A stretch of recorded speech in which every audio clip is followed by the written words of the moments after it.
if you crave more joy and passion in your life, how do you make room for that? How do you allow the space in your heart, in your head, and in your schedule for those things that light you up and fulfill you?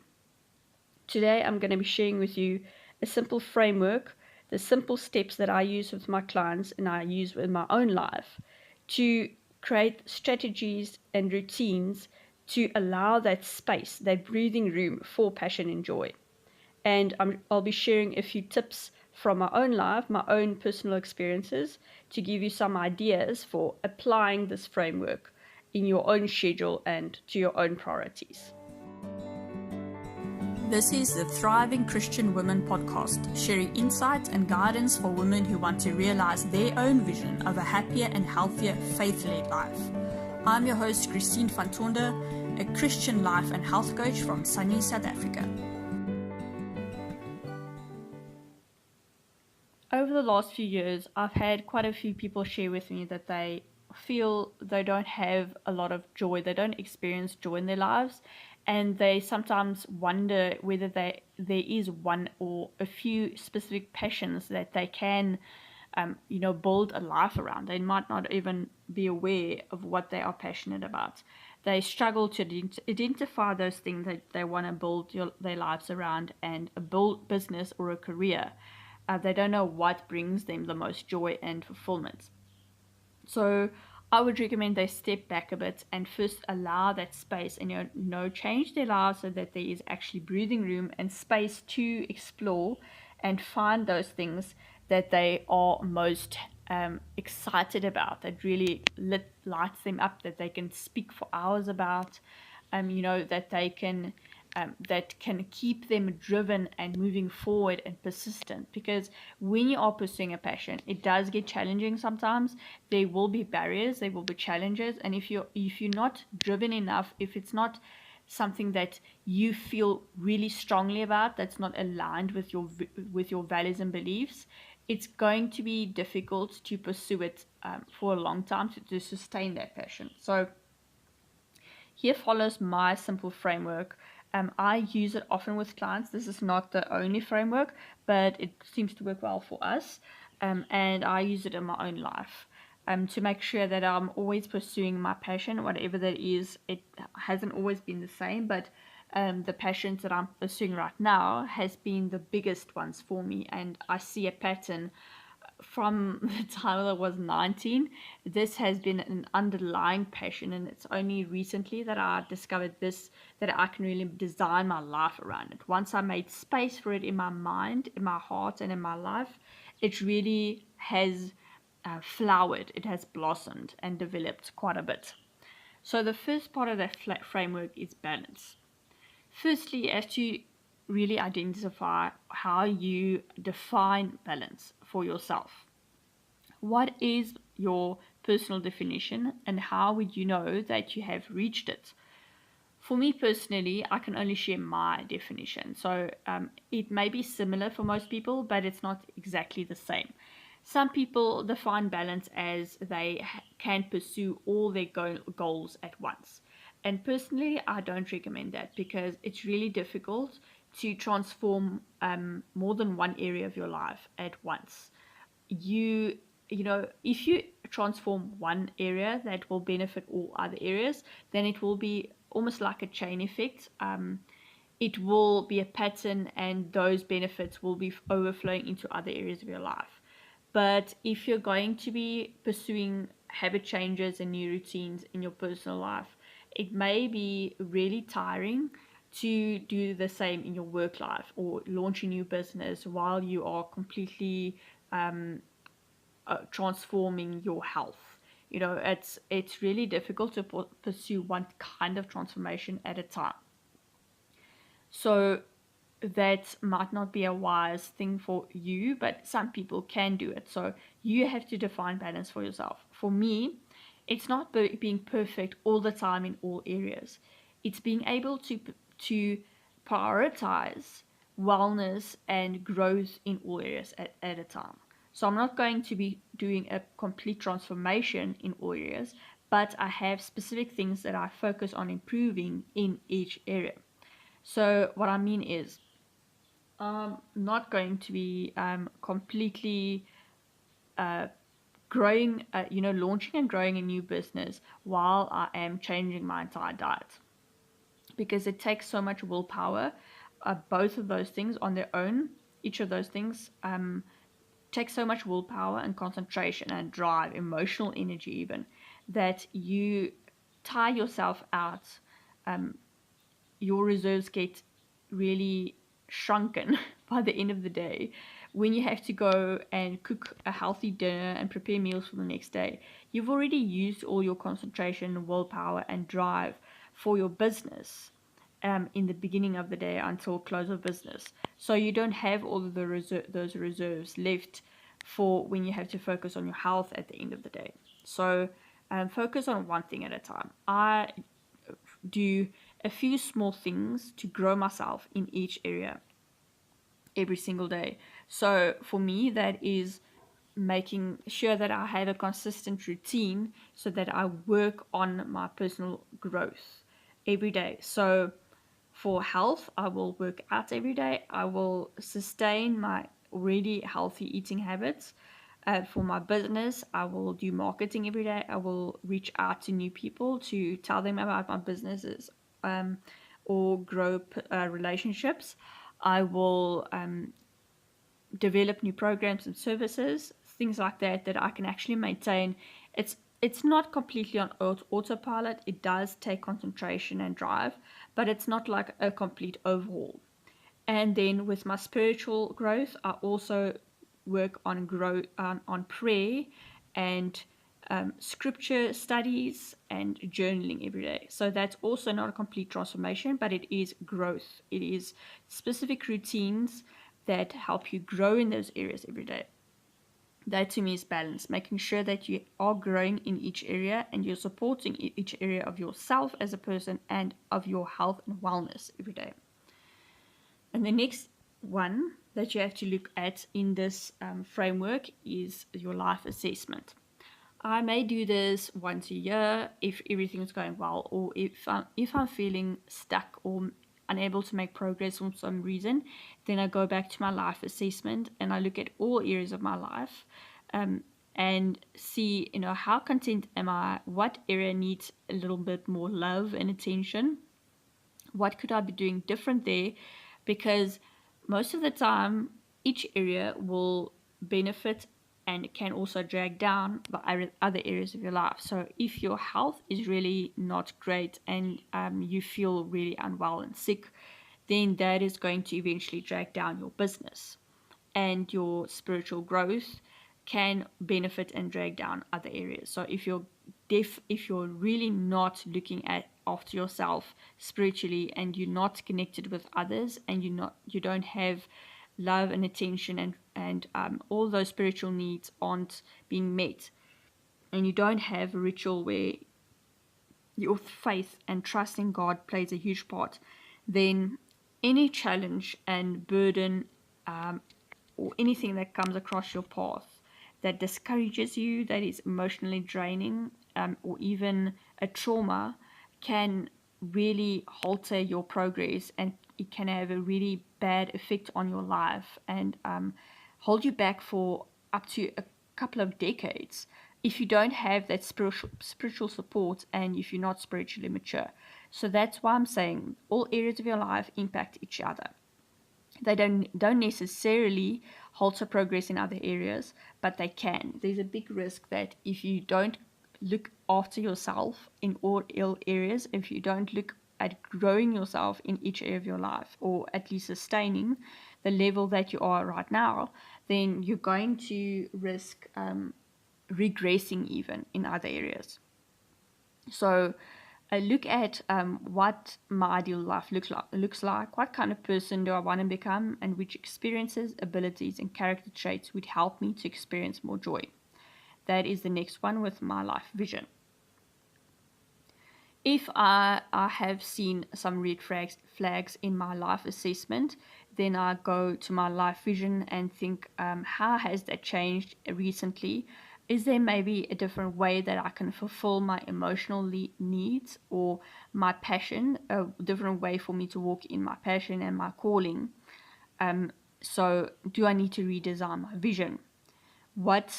How have I changed as a person, and how can I reflect that in my vision so that I can actually walk that path and eventually become the person that I feel I should be showing up as in this life, or walk the path that I feel God is calling me to. Make sure that your vision is aligned with how you feel in your life. Is there something that you really love to change, to transform drastically in your life, within the assessment that you've made?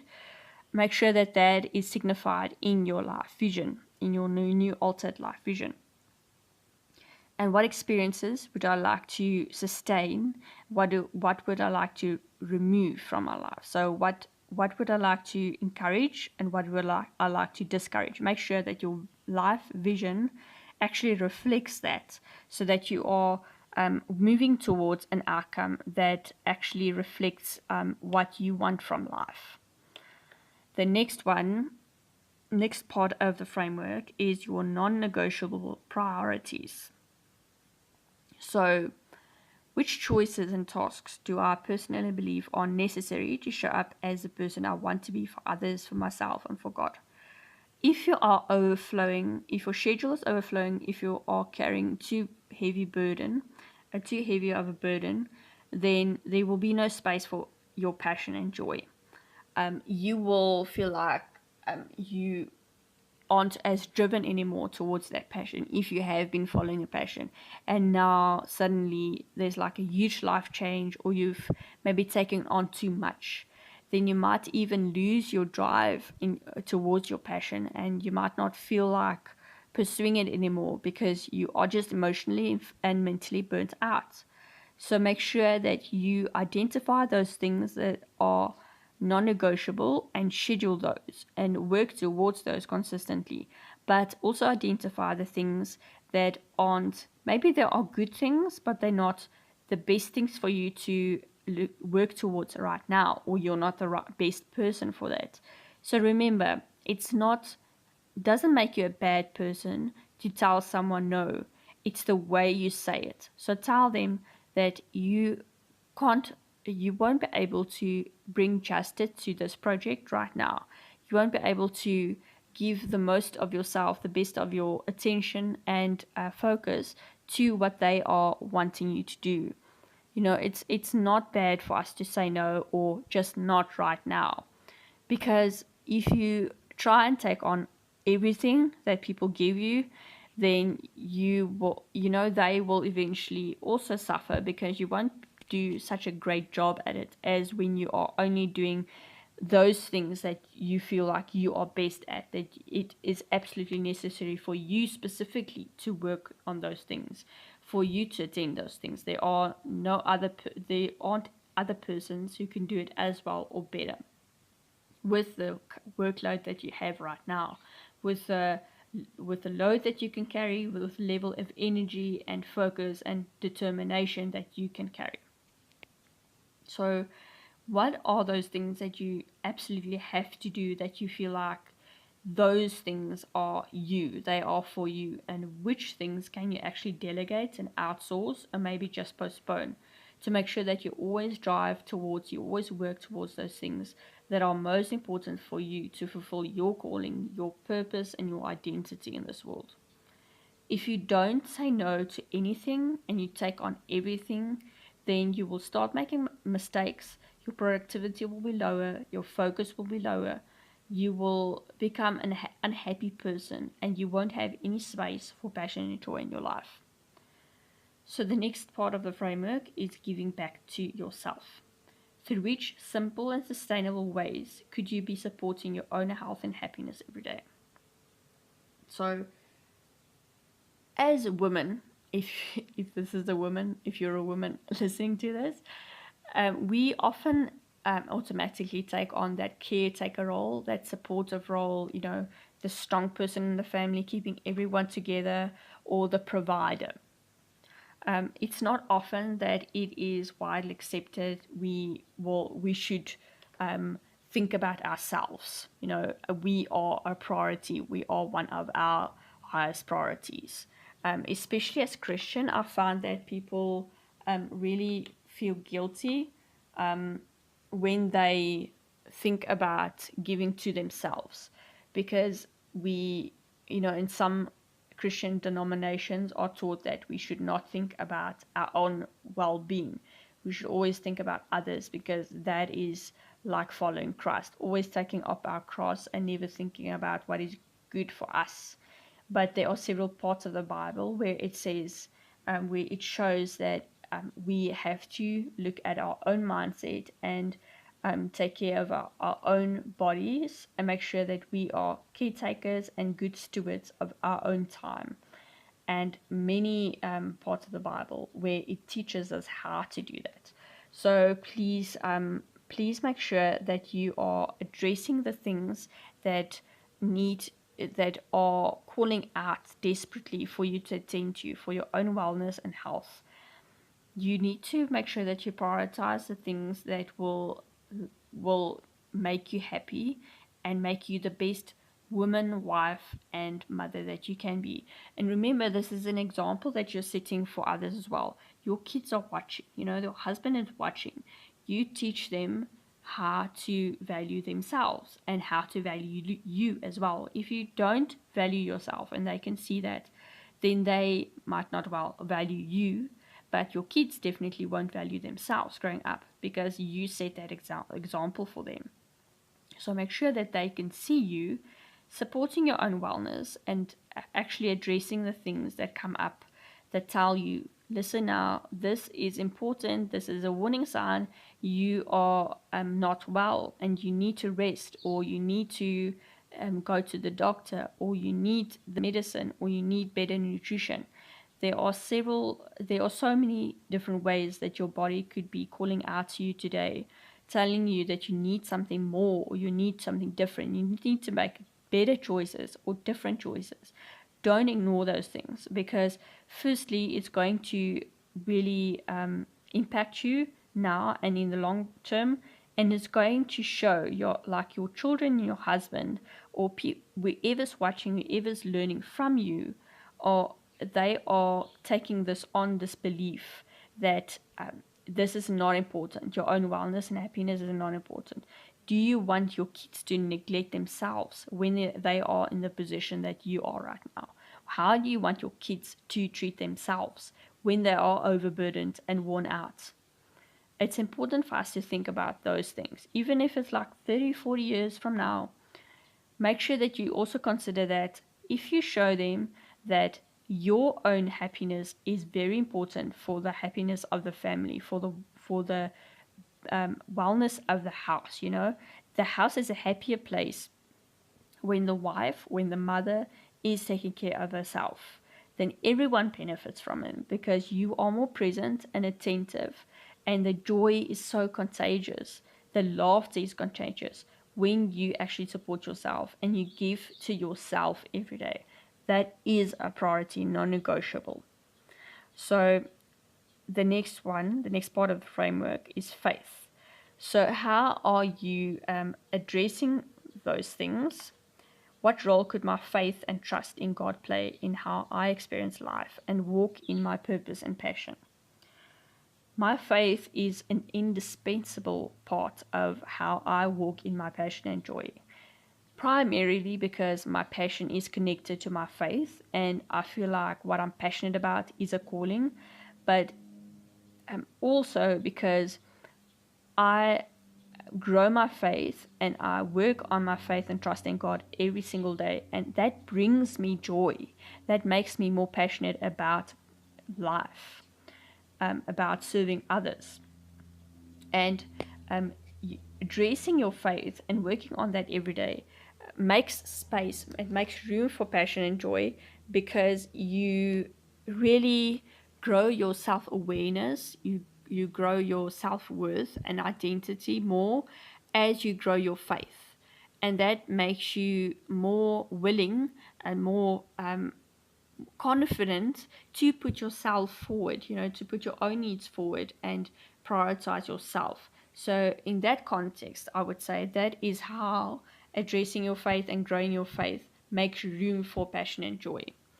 If you work on your ritual for gratitude and thanksgiving every single day, then you will feel more joy and you'll feel more grateful. Being grateful and the act of gratitude actually makes you feel more grateful, and it makes you feel more content and joyous about your life, whatever circumstances you are in. And growing your faith and trusting God, it makes you make space for passion and joy, because you really begin to see yourself as an important part of the big picture.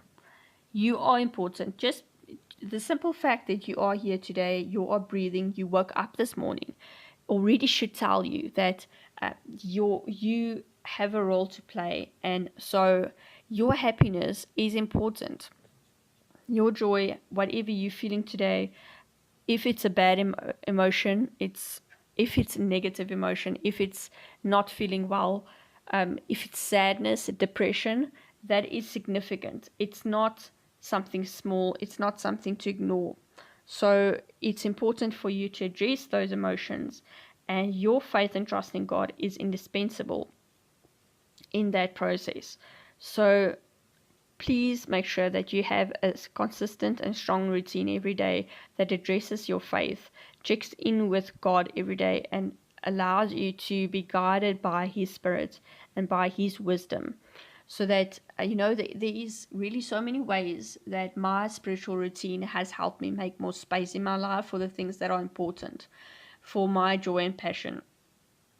Firstly, it's asking God every day to help me to manage my time better, because naturally I'm really bad at managing my time, and He's taught me so many times, and He's guided me so many times to be wiser in how I use my time, how I invest my time, being more productive and focused, and really just saying no for myself to those things that are just frivolous and time wasters and just make me more lazy. So that is one way that I implement my faith, that I leverage my faith and trust in God to make space for more joy and passion in my life. The next part of the framework is my action plan. So it's important to define the goals, milestones, and action steps really regularly. So maybe every 3 months, to make sure that you set aside those things and schedule those things that will bring you passion and joy. If you feel like a certain project or a certain workshop or a conference will help you to pursue the passion and joy, whatever you feel like that may be, then make sure that you prioritize that. You start saving towards that. You set aside time for that. And you schedule the time in the family calendar, in your own calendar, in your business calendar. Schedule the time and black it out so that you don't work, you don't work yourself into a stupor, so that you don't actually have energy for it when the time comes to attend those functions. Make sure that you actually have a plan going forward that you can actually look at every single day and see, oh, this is something that I have to work towards today, because it is part of my action plan. It's part of my vision, the vision that will help me work towards my passion and joy, to be more joyous and content in my own life. If you don't schedule it, it won't happen. That's true for many of us that get distracted. I get distracted very easily. And I am really bad at time management, as I said with the previous one, if I don't have an action plan. I purposefully created an entire strategy for this whole year for my business. Last year already, that was November, to make sure that I use my time effectively this year and I have as much time as possible to pursue my passions and those projects that will bring me joy, that I feel like maybe it's not directly connected to financial priorities, to financial goals, but it will make me feel joyful and content and purposeful in this life. So having a plan of action is really important, and setting goals, so long-term goals or mid-term goals, and then milestones for months and weeks, and actions for every day, so that you have those small things to work. You can actually celebrate, to say, oh, I've actually accomplished this and this and this. I don't only have to stare across at that grand goal at the end of the tunnel that feels like light years away. I can actually celebrate at regular intervals across the journey, and that will help you build motivation and retain your drive towards that big vision, that you feel like the driving towards that vision is my passion and joy. So yeah, make sure that you have an action plan, so that every day you know exactly what you need to work towards, what you have already decided that will help you pursue your passion and joy. Those are like the simple parts of the framework that I can use with many of my clients to help them make space for passion and joy in their lives. The first one was balance. So making sure that you define that for yourself and decide how would you know that you are maintaining balance or improving balance for yourself. If you don't have balance in your life, then that means you are overworked, you are burnt out, you don't have space in your life for anything that will grow you as a person and support you as a person. The next one was assessing your life, looking at what your life feels like for you. You know, how are you experiencing life in every area? So financial, work, family, spiritual, health, all of those areas, and seeing where are the red flags, where are those areas that really need a lot of work, that have been neglected, and making sure that you do something every day to grow in that area. And the next one was my life vision. So do you have a current and inspiring life vision that you are working towards? If you don't, then it's really going to be difficult to design a life around your passion if you don't exactly know what that's going to look like. What does your life have to look like for you to be really passionate, for you to feel like you are fulfilling your purpose, or it's bringing you a lot of joy? What would that kind of like life look like? The next one was your non-negotiable priorities. Write down the priorities that are absolutely necessary for you personally to fulfill. Those things that you cannot delegate and outsource, or chores that you can give to others. What priorities are definitely connected to how you feel you should show up as in this world? You know, who do you want to become in this world? Do those priorities align with that person that you want to become? And what can you push aside or say no to, or say not right now, that is not connected to your non-negotiables? The next one was giving back to yourself. Which sustainable ways and strategies can you support your own health and happiness every day? Give back to yourself every day. So when you are actually attending to your own personal growth and growing, improving your health and attending to those things, then you will experience more joy and passion in your life. Someone who is constantly burnt out and sick and tired and stressed is not a passionate person. They will feel so much more passionate and joyous about their life, whatever the circumstances, and more content if they feel good physically, if they attend to their spiritual growth as well. So give back to yourself. That old cliche about pouring into your own cup before you pour into others, that is a cliche because it is so true.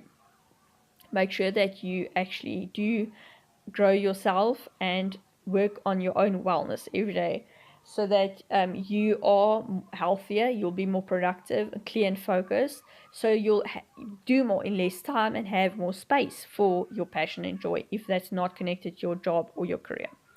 The next one was faith. So your faith is connected to your passion and joy, because when you have a strong faith, a strong, healthy relationship with God, and you feel like you trust Him, you have faith in His goodness and provision, then you are more content and joyous in your life, and you're more passionate about your role in society, and being purposeful in your work. The next one was an action plan. Make sure that you have clearly set goals, milestones, and action steps. Action steps daily, milestones weekly or monthly, and goals for every 3 months, 6 months, a year, or longer. To have something to work towards. Those things that are connected to your life vision, so that you have a plan to follow to work towards what will bring you passion and joy. The journey itself can already bring you passion and joy, but if you're not on the right path, then you'll feel like you're losing your passion. Make sure that your goals, your action plan is aligned with your vision. If you go off plan, then you start to feel like you're losing drive when you're pursuing things that maybe aren't really connected to your passion. They're not really in line with your vision. Then you might feel like you are losing drive. You're not as passionate, and it doesn't bring you as much joy. So when you have that specific action plan, then it helps you keep on track. I really hope that these tips, these ideas have helped you. If you'd like more support on this, this is actually the framework that I am going through with the ladies at my next live in-person workshop on the 2nd of March. I will have the link to that on my Facebook page and on my website, so please look at that. It's called Going from Chaos and Overwhelm to Joy and Passion. So joy and balance. So passion is a big part of experiencing balance in your life. And I really feel like joy, passion, and balance are connected. So that is why that is a big part of how I serve women. If you feel like this podcast has been enlightening, or you want to know more, go to my website and go have a look at that workshop. I'm going through this framework with the ladies at the workshop and helping them apply it to their life and create an action plan to work towards, to actually make space for that passion and joy in their life, and create balance, consistent balance that they can sustain. Even if they have a crazy family life, there are things that they can do to create more balance and experience more joy.